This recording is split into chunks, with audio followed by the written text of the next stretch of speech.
Hey everyone, welcome back to Installation00, and today I'm going to have a little look at the information we got at E3 2021 and see if I can't infer a little more detail into what's going on.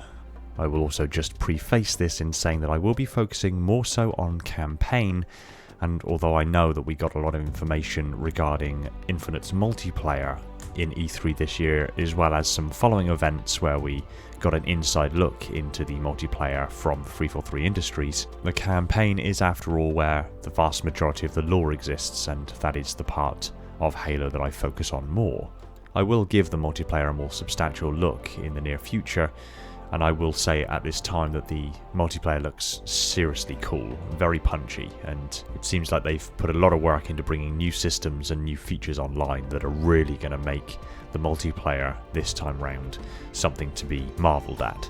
At least judging by what I've seen, I can genuinely foresee the circumstance arising that Halo Infinite's multiplayer is going to dominate the gameplay space once again, so that's definitely something to look forward to. In the meantime, however, let's take a closer look at the small amount of information we got relating to campaign.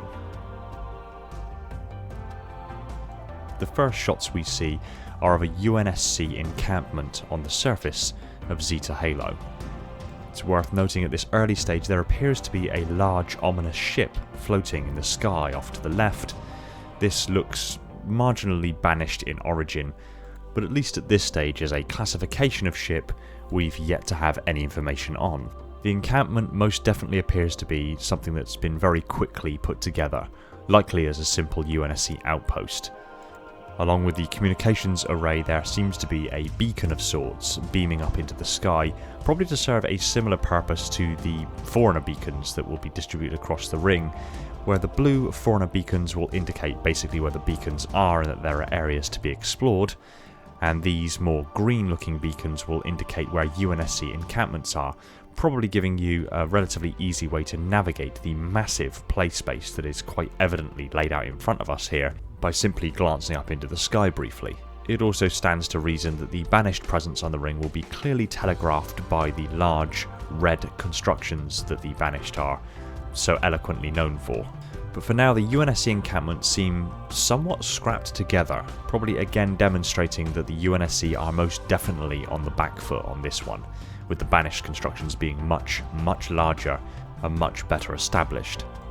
These encampments will likely be dotted across the ring, and it'll be areas that you can top up on ammunition, get hold of vehicles and equipment, perhaps even sign into some degree of local network in order to coordinate with UNSC forces in the area, perhaps enabling you to pick up objectives and side missions at each encampment you come across. Of course, you have to bear in mind that Halo Infinite is supposed to be the next 10 years of Halo games, and if they're planning on using basically Zeta Halo as the default play space, they're going to need to drive forward the narrative, campaign and gameplay from this quote-unquote hub world area. These missions and objectives and side missions could obviously be created by 343 Industries and uploaded, so to speak, to Halo Infinite and allow you to have new challenges, weekly challenges, daily challenges and even monthly challenges being uploaded as a form of scheduled content. From a gameplay perspective, obviously we can see that there's a large crate of sorts with a holographic projection of an assault rifle above it, seemingly something close to a field armory where Chief can reload with ammunition and new weapons if they're available. The Mongoose ATV looking vehicle that's on the circular plinth in the centre of this area seems to be fed by a terminal that is to the left that a Marine is stood in front of. This implies that perhaps that is a display interface that you will be able to interact with and choose the vehicles that are available at whichever respective UNSC outpost and have them effectively rise up or be deployed from an area underneath this platform. It also stands to reason that somewhere nearby there will be something to do with Mjolnir and its upgrade capability and even a repair bay, as this was debuted in one of the books a while ago, and I'll give my reasons as to why I think that will be a massive factor in the upcoming gameplay once we look at the next batch of footage.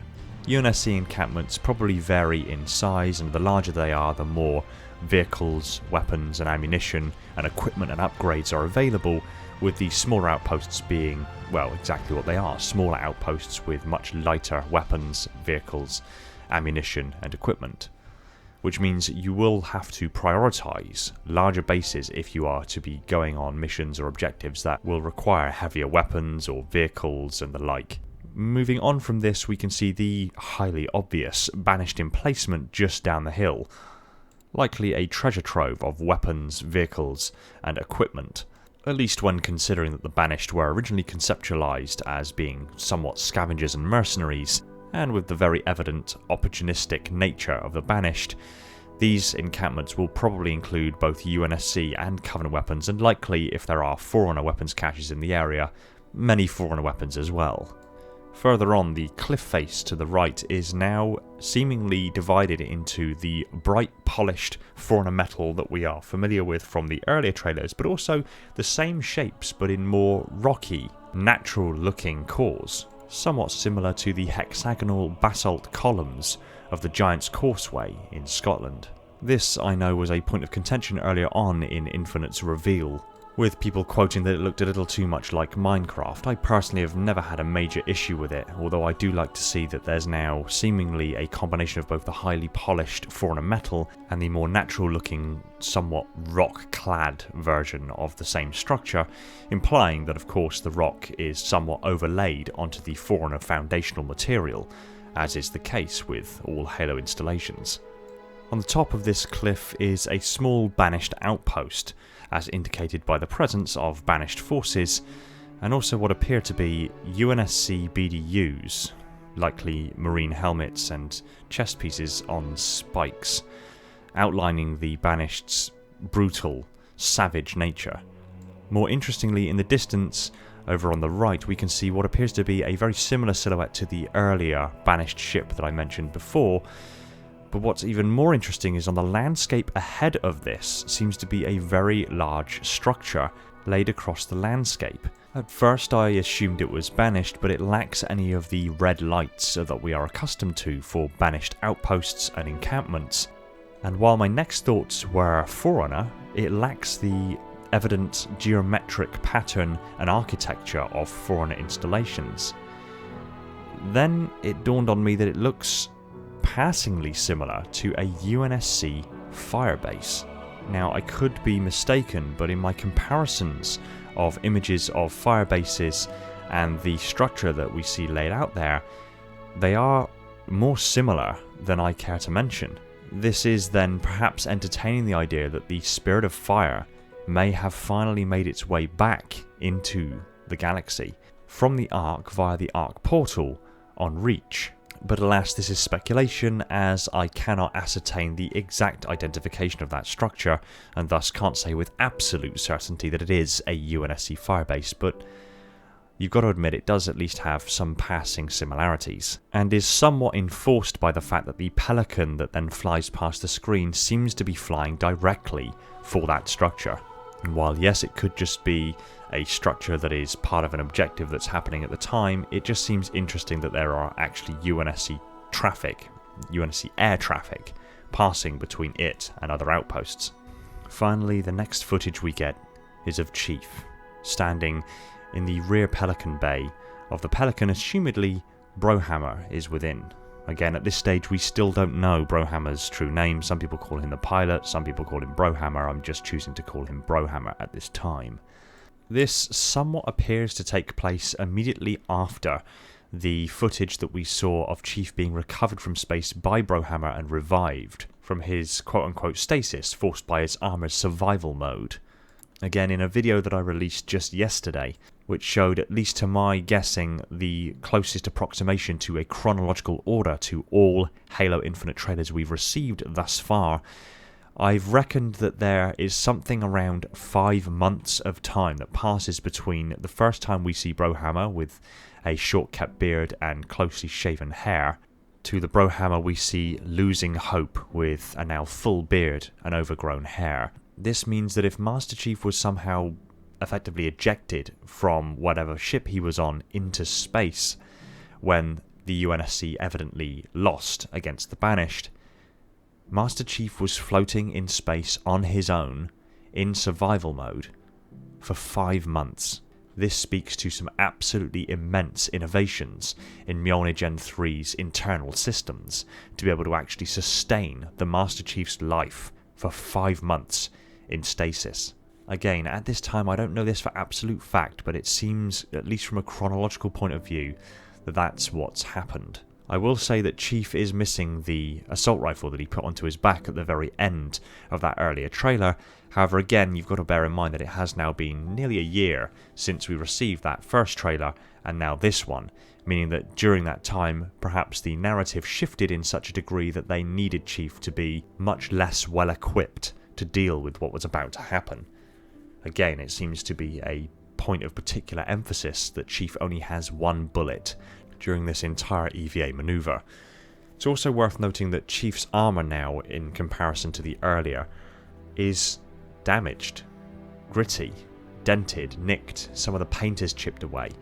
There are scorch marks on the armour in places.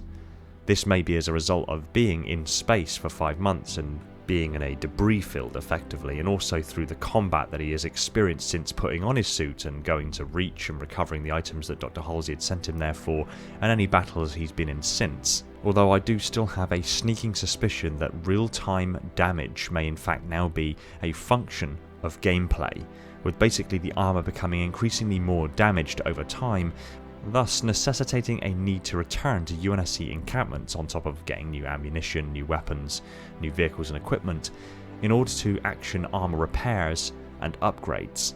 Again, this all ties in with what appears to be now an open world campaign narrative.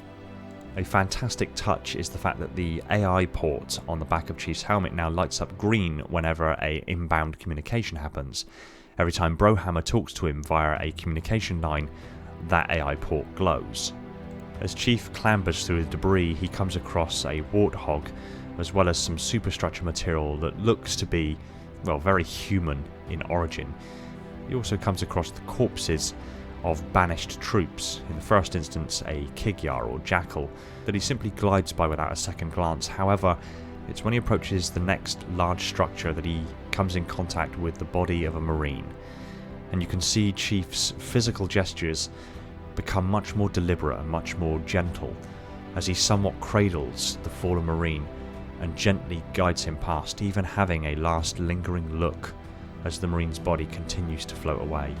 It's hard to know exactly what Chief was thinking, experiencing, feeling or doing at this time.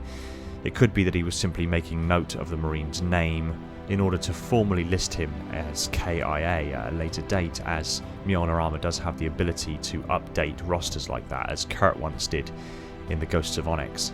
But in the same breath, it could just be that he was paying his last respects to that Marine as it floated away. The structure that Chief then ends up inside of seems very UNSC in nature.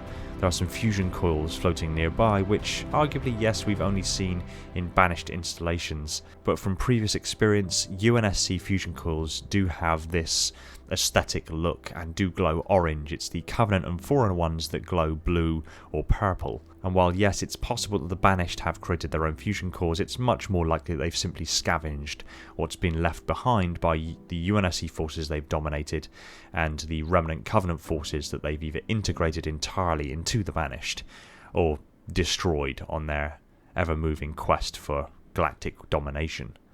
Chief uses one of these fusion cores to blast a hole in some of the debris so he can move through to the next area. The next area is highlighted by what we would argue as the deep red of a banished construct. There are numerous Covenant corpses floating in space in this area, and Chief quite simply shoves his way through. He uses the more as tools. He shoves some out the way, he takes impacts from some of them from behind, and he uses one to kind of somewhat slingshot himself in space so he can be on somewhat of a more desirable trajectory. Chief drifts through space and hard impacts the flatbed of a scout warthog.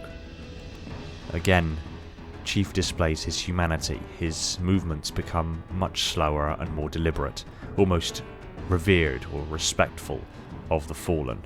He gently reaches across the Marine in the passenger seat and recovers his assault rifle, even briefly hesitating and again maintaining focus on the body. It's at this point we hear likely a memory of Cortana talking to Chief. Chief takes a minute to process this before he moves on. He runs along a large piece of debris and then hops across a void to an inbound piece of debris that actually has UNSC stenciled on the side of it. If it wasn't already extremely evident, this clearly demonstrates the debris that Chief is moving through is UNSC in origin, as if the architecture and the materials used weren't already indication of that enough. But at least at this stage, it's unknown what debris it's from. However, I think that may be about to change. Chief takes a very large jump off of that debris and glides through space. He deploys his grapple shot in order to secure his transition and continues on his way towards a large red shield. I'm actually going to hold the footage here for a while I do some comparisons. Now again, we've already gone through many associations of the colour red with the Banished.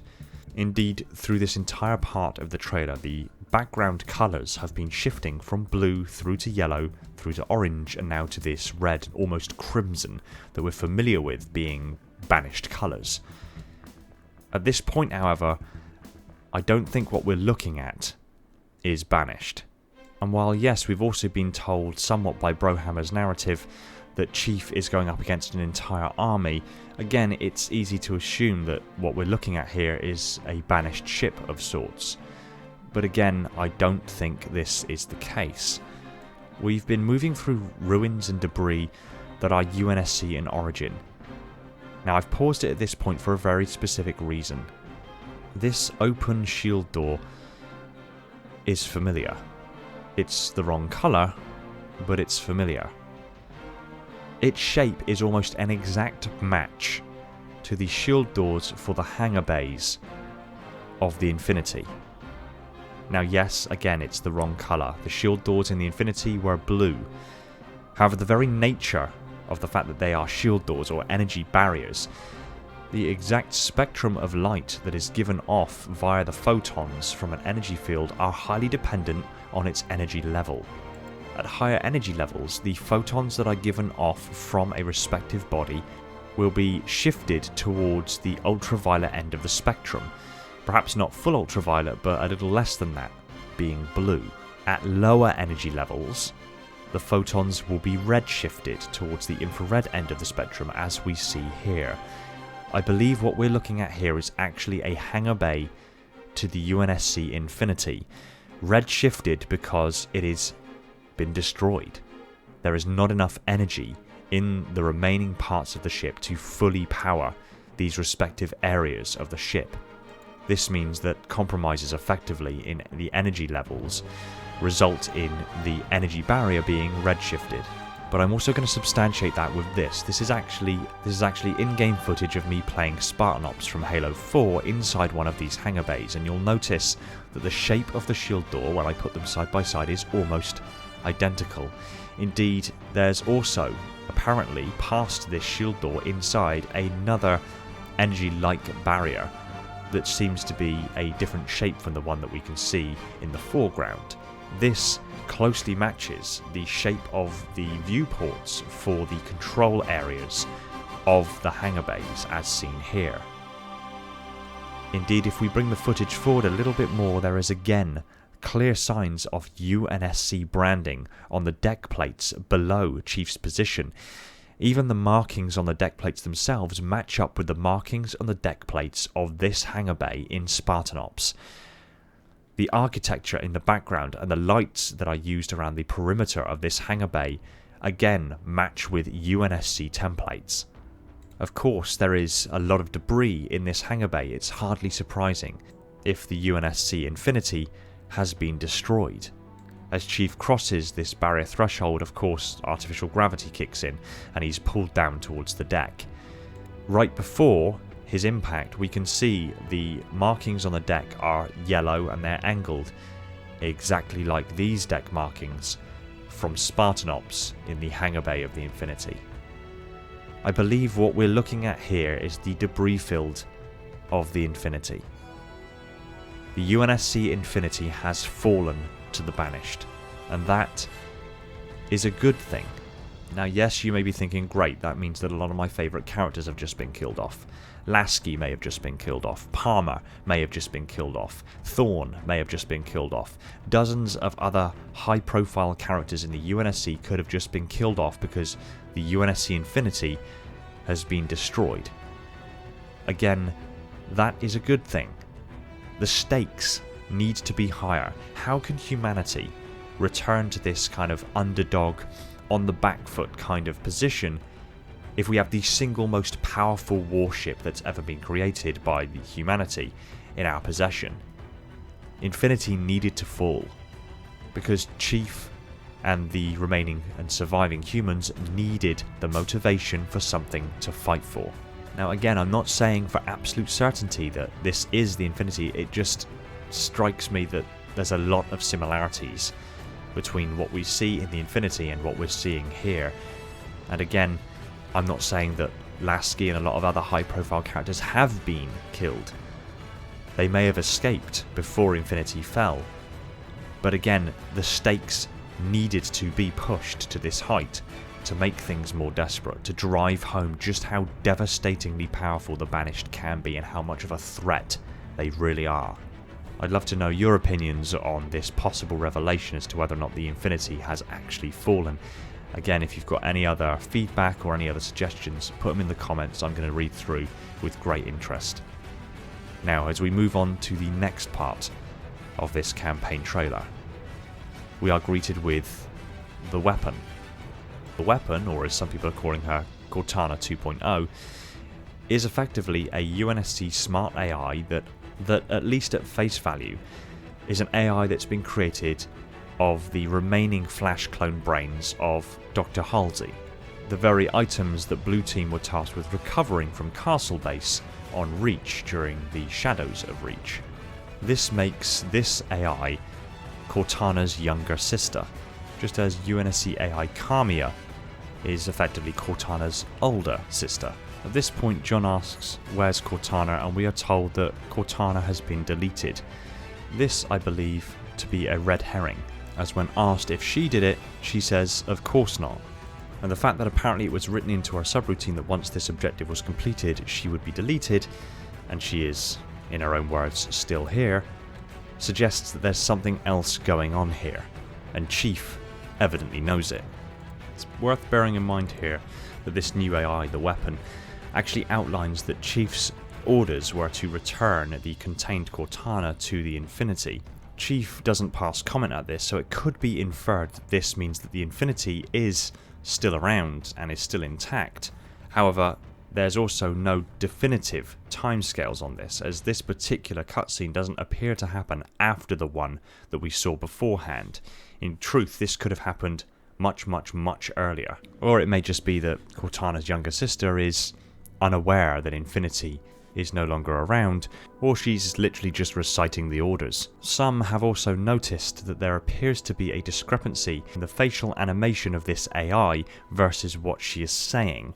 Some have likened it possibly being an overdub, meaning that perhaps this wasn't actually what was said in this cutscene and that something else was said, but it's been overdubbed for the purposes of this reveal so as not to give away critical plot points.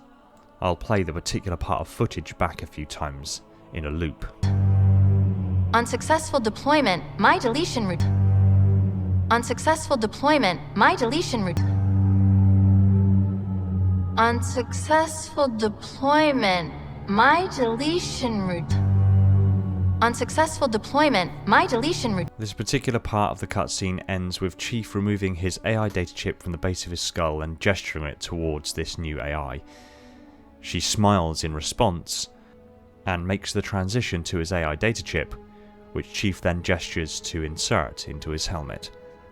And that is where the cutscene ends.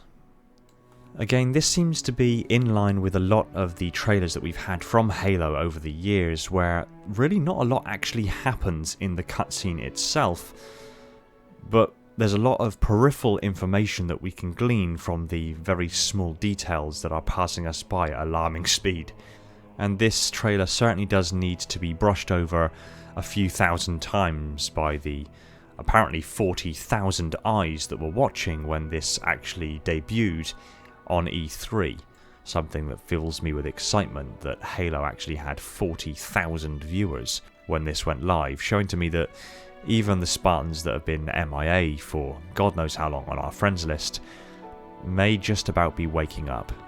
Now, I'm certainly not going to sit here and say that I've gone through this entire trailer with a fine-tooth comb and gone through frame by frame to pull out any tiny little details that perhaps some people have missed, but I do believe that I've picked out some interesting pieces of information that need to be considered. Again, I am fully open and willing to be proven wrong. I am fully open and willing to receive new information from other people that perhaps have noticed different things. I'd really like to start up a dialogue with you guys, so if you want to put your comments and your feelings and your ideas and your observations into the comments below, I will be reading through all of it to start up a nice dialogue between us. And hell, if you really want to get involved in the conversation, jump over to the Discord. I'm on there daily. We can have a conversation. We can really pace this out and get to grips with the finer details of this trailer. Halo is back in a big way, a very significant way. The campaign, it's looking fantastic. The Chief's armor is looking fantastic. The art style, the gameplay, it's all really come together since the last information we received of it. And this is really only just the campaign that I'm talking about. The multiplayer that we've seen looks absolutely phenomenal. Halo Infinite is on track to completely dominate the gaming industry for the first time since, at least to my memory, Halo 3. And I am absolutely and utterly honoured to be sharing this journey with you. So let's discover this new aspect of the Halo universe together.